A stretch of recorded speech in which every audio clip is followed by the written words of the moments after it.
শেখ, আমরা অনেক সময় দেখেছি বা আমাদের সমাজে আছে কিছু ইউনিটি বা কমিউনিটি সামাজিক যোগাযোগের মাধ্যমে যাদের কাজই হলো প্রকৃত একটা সত্যকে আড়াল করে দিয়ে মিথ্যা একটা সত্যকে সামনে নিয়ে আসা। এজন্য রাজনৈতিক দল বলেন বা এর বাইরে অনেক এমন সংগঠন আছে নামে বেনামে, যাদের কাজই হচ্ছে প্রকৃত একটা সত্যকে আড়াল করে দিয়ে একটা মিথ্যা তথ্যকে সামনে নিয়ে আসা। এরকম কাজে যারা লিপ্ত আছে এবং পরিকল্পিতভাবে এই কাজগুলো যারা করছে, যদিও তারা মুসলিম, তাদের শাস্তি কী হতে পারে?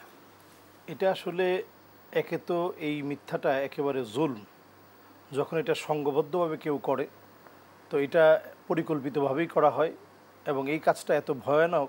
নবীজি সাল্লাল্লাহু আলাইহি সাল্লাম বলছেন, ইয়াকুমুয যুলম ফা ইন্না যুলমা যুলুমাতুন ইয়াউমাল কিয়ামা।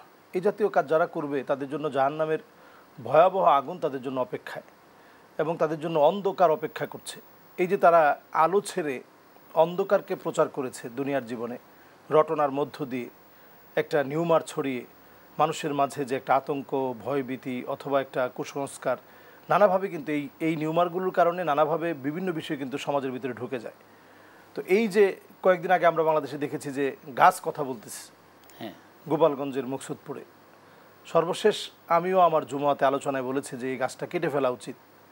কারণ এখন কেউ কেউ বলছে গাছ কথা বলতেছে।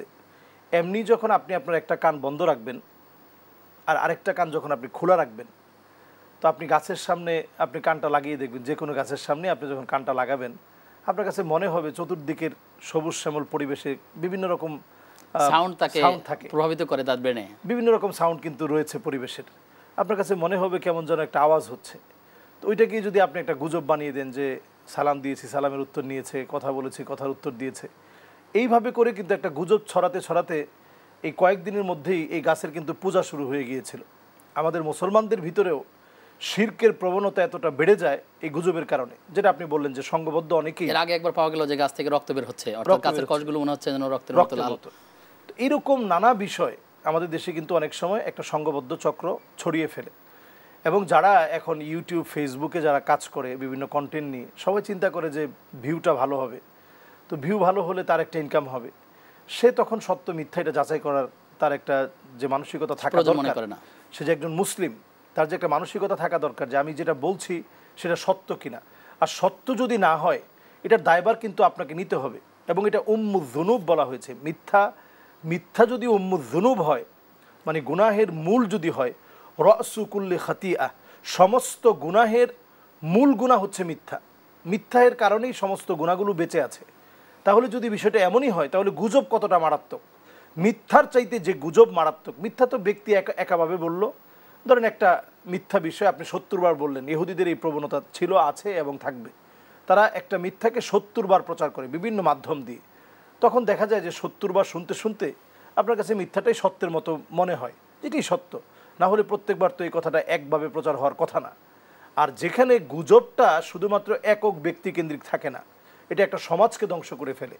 কাজেই এই মিথ্যা আর গুজবের মতো ভয়াবহ, যেটা ছিল গোয়েবলসের সূত্র যে মিথ্যা বারবার প্রচার করলে সত্যে পরিণত হয়। হ্যাঁ, সত্যে পরিণত হয়।